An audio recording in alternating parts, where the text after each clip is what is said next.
Welcome to the Love Sessions. I'm Nori, and my beautiful co-host is Lily. Hi, Lil. Hey, Nori. Hi, everyone. I love the way you do that. Aw, that's so funny.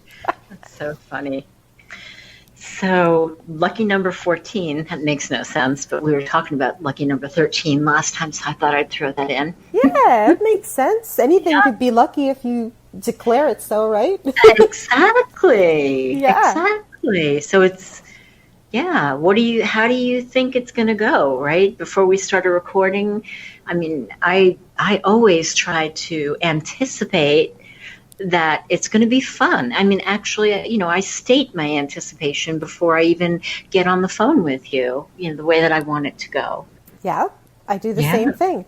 That is just fun. Fun is one of my favorite words, you know that. So, yeah, fun and flowy, and that whatever comes out of our mouths makes sense to someone somewhere at some point. I love that. That's really good. That's really good. It's very inclusive. Yeah, right? Huh. Because It's maybe so it doesn't funny. make sense right now, but at some point to someone. I like that. So the way that I anticipate our call is going to go really dictates how it does go. It's true. It does Very happen. true. Absolutely. Very true. So I like that. Lucky number 14. Why not, right? Yeah. Yeah. We can apply that to so many things. I mean, how we think a conversation's going to go, how we think work is going to go, how we think our to-do list is going to go. Just right off the bat from the morning when you wake up, how we anticipate or suspect or are afraid of how our day is going to go. Right. Is it going right. to be a good day? Wow. Or is it going to be, a beast? Because of all the stuff we've got to get done, and it just doesn't seem like we have enough time to get it all done or whatever. So it starts right at the beginning, before your feet even hit the floor. Wow. So what we anticipate actually takes shape, right? Before we even put our feet on the floor. And it's so important, in that dreamy time, right before we're going to bed, or in that dreamy time when we first wake up, we are communicating with our subconscious mind. So we really can put in information that's going to play out in the rest of our day. So if we wake up and go, oh, I never get enough sleep, and I'm going to be dragging myself through the day, well, that's really what's going to happen. Yeah. You're absolutely creating that. And if you kind of don't want that to happen, then you're really going to be wrestling with that for the rest of the day, and wrestling with every negative thought after that for the rest of the day. Like, I'm going to be late. I didn't get enough sleep. Now I'm going to be late. Now traffic's going to be horrible, or, that person that I don't want to talk to is going to be there. So you're going to be wrestling each one of those things through the rest of your day, which basically means your day is going to be not so great. Yeah, I would need to hit the reset button on that. Yeah. We should probably put the reset button like in the bathroom, so that when you're getting ready and you notice that you're all balled up, because you're already anticipating traffic and, discord at the office, and, the gym is going to be too crowded after work. I mean, you hit the reset button right there in the bathroom while you're getting ready, and, pre-pave, right? Abraham Hicks, pre-pave your day in a more positive and good feeling way, because we can do that. Yeah, absolutely. 100%. It isn't that you mentioned Hicks, Abraham Hicks. Didn't he say if you look for something you will find it? Something along those lines. I might have gotten the quote wrong, but right? No, that's true. That's true. And that pertains in every aspect of our life. It pertains in relationships where, we may feel it more poignantly there, because if we, anticipate that our significant other is going to come home in a bad mood. So how is our energy? How are we It's prepared to greet him? Yeah, we can kind of, so that there's two ways we can go with that. So we can totally buy into that and get defensive Hmm. and sort of start to set ourselves up to protect ourselves, like, oh, this is going to be bad, they're going to be in a bad mood, Hmm. this is the rest of our evening is ruined.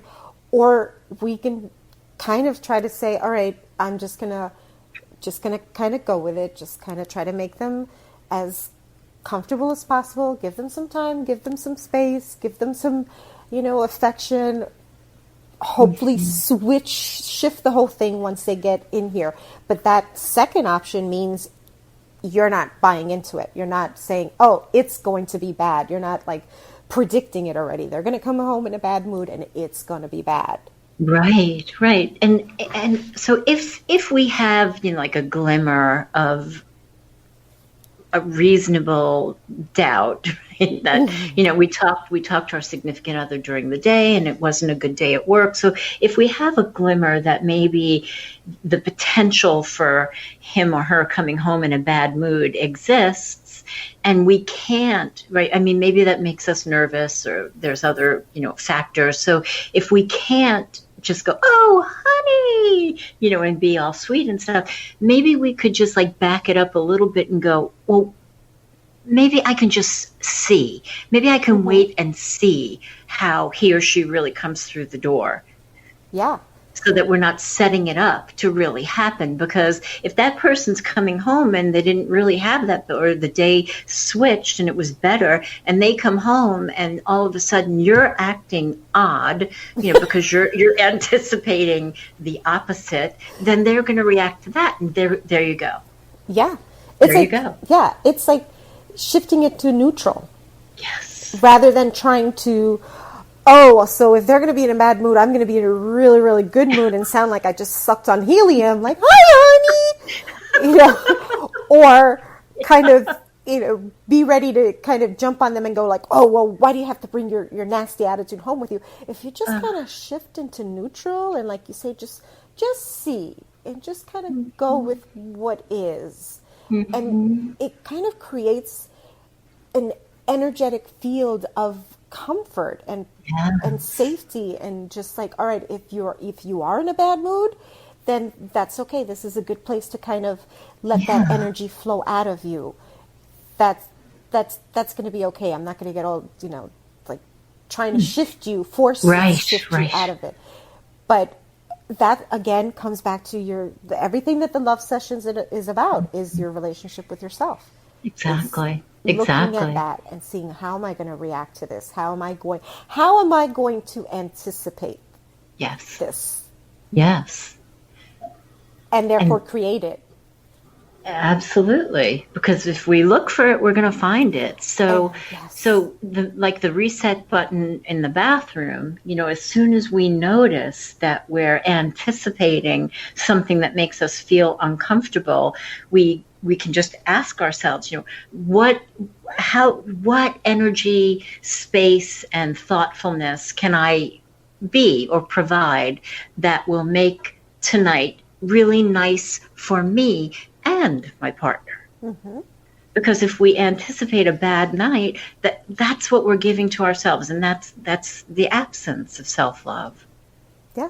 And that works in any situation, Right. big or small, in between. It works in pretty much any situation. If you're looking for the negative, or you're looking for the uncomfortable or the stressful or the painful, you're going to find it. You're absolutely going to find it. Absolutely. And I if mean, you're, yeah, go ahead. I was going to say, and if you're in that frame of mind or frame of energy, let's say that you're looking for it, then you're already putting yourself up in, is setting yourself up to be like, oh, okay, so now I'm going to be negative in response to it because I've got to protect myself, I've got to defend myself, or Right. I've got to defend it to somebody else or something. So it's all really ugly and messy. So just think about what you're looking for, Right. really. Right. It is messy. I mean, I remember, working in a cube and being uncomfortable for many reasons. The heat the air conditioner didn't work and it was noisy and so I was just looking at all that.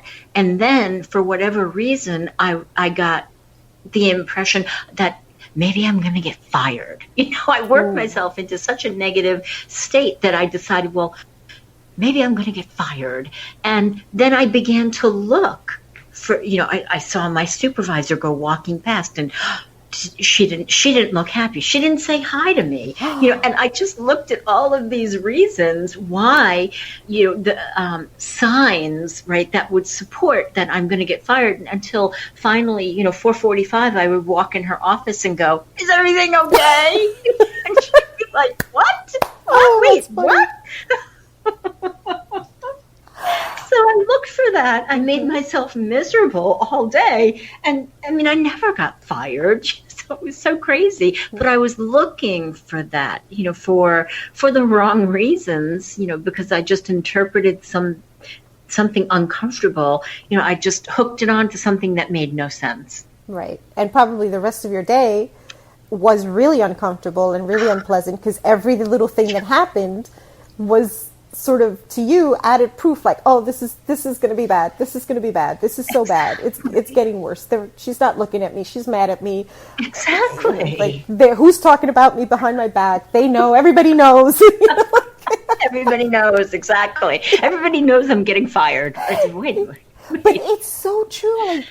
Like, it's so funny. It's classic law of attraction 101. Whatever you look for, you're going to find it. Because you're just giving energy to it. So whether it's good or bad, the signs are going to show up for you. It's so simple. You don't have to believe in anything woo-woo or try to find scientific proof or whatever, although it's all out there if you want to. But it just, whatever you think about most, whatever you're anticipating and really giving that energy to, you're going to find it. Absolutely. Absolutely. Yeah, and that doesn't necessarily mean that you're right. It just means you're going to find proof of what you were thinking, and it could just be all twisted up and be something completely different, but now you're looking at it from that perspective, so that's all you're seeing. Right, so you could misinterpret what you're seeing. Absolutely. Yeah, that's so funny. I mean, if you think, okay, he's mad at me, my significant other's mad at me, and you work yourself up right over that, and then he calls to ask if you want something from the store, and he's picking you up flowers and you don't even know it, and you answer the phone like, "Hello." Right. What are you creating? What are you going to create with that? Right, because you've already talked yourself into a fight. Exactly. Yeah. It's so funny. So, how do we not do that, Well, I don't think there's any way that we can't not do it, because it is a law, sort of like gravity. It just is a law. It's just being aware of what it is that you're anticipating or quote unquote suspicious of or thinking most of, just being aware, like, is this a good thought? Is this a positive thought? Is this really where I want my mind to be hanging out right now? Or can I think of something better? Can I, just being aware when you go down the dark hole and try to pull yourself back out and look for the good things. It's really just look for things that make you smile or things that make you laugh. Just look for the good stuff rather than the bad stuff. Exactly. And how much more time could we spend in a good feeling place? Like if I decided when I was in the cube, well, you know what? The possibility exists that everybody could be fired. But between now and until the time that it happens, I'm going to have fun doing my work. I'm going to, talk with my coworkers, and I'm going to have a good day. And then eventually the same outcome happens. I don't get fired. But I chose to spend all of that time in a better feeling place. Yeah. So you created a good day for yourself. Exactly. Rather than the other way around. It's really that simple. It's so simple we miss it sometimes. Right. We miss it because we're caught up in the uncomfortable feelings Yeah. that trigger us. Yeah, because the one negative thought is going to attract more negative thoughts, just like one positive thought is going to attract more positive thoughts, and you're just going to get more of whatever that is. I was thinking about this the other day because I know you and I both talk about the universe, and we use the law of attraction in our lives, as everybody does, but we're aware of it. And I was thinking how funny modern day, like the internet, Google or whatever, is so much like the universe. You know how if you're thinking of something, or if you're shopping for a particular thing, like if you're looking for a red purse, I think I need a red purse for whatever, and you Google red purses, all of a sudden, for the next week or two, you're going to see red purses show up on all your pages, right? They're going to be true. on all your social media. They're going to show up in the ad banners on the side of your pages, Yeah. The stores are going to pop up on your phone, and Yes. it's like, and sometimes it doesn't even have to be like that you did an actual search. Like, it's so, I know it's weird and freaky. It doesn't bother me at all. I know people get creeped out about Right. it, Big Brother, whatever. It doesn't bother Yeah. me. But like sometimes you're even just talking about something or even thinking about something, and you start to type it in and boom, there it is. Right. And then they keep silver shoes, or Right. a cruise to Tahiti, whatever it is, whatever it is. And Yes. it's that the internet that is so powerful. It's a direct reflection of the universe. Whatever you're thinking of, you're going to get more of. It's going to show up for Exactly. you all over the place. Absolutely. That's so true. I mean, if you start thinking about, well, maybe I'd like a new car, and you have your mind on that kind of car, a specific kind of car, well, all of a sudden you're going to start noticing them everywhere. Yeah. Ads And for that- cars. And they're going to Yeah. be driving past you, and they're going to show up in the TV show. Your character's driving your car. Wait, that's my car. Wait. I was just thinking about that car. So it's exactly like that. Whatever you're anticipating or suspicious of, or however you want to put it in your head, it's gonna show up for you. Mm-hmm. More and more and more of that Yeah. thing is gonna show up for you. It's really simple. So just be aware. I love it. Awareness. And when I notice that I'm anticipating something that I really don't want to anticipate, sometimes it could be as easy as going, okay, cancel, clear, and delete that. Never mind. Mm-hmm. No, not that. And then I'll look for something that feels better. Yes. Yeah. Yeah. And Nori, that's the trick right there. Loving yourself enough to catch that feeling, catch that thought, and knowing, all right, I'm powerful enough to stop this flow right here, pinch it off, and then think of something better. Mm-hmm. And shift it all that way, because you are that powerful. You really are. We all are. That's so good. That's so good. Well, I'm going to anticipate the next love session, number 15, as being amazing. Ooh, all right. Putting that out there. I'm going to second that emotion. Okay. I'll talk to you then. All right. You go ahead and have yourself a good day the rest of the day. I choose that. Thank you. Bye-bye. Bye.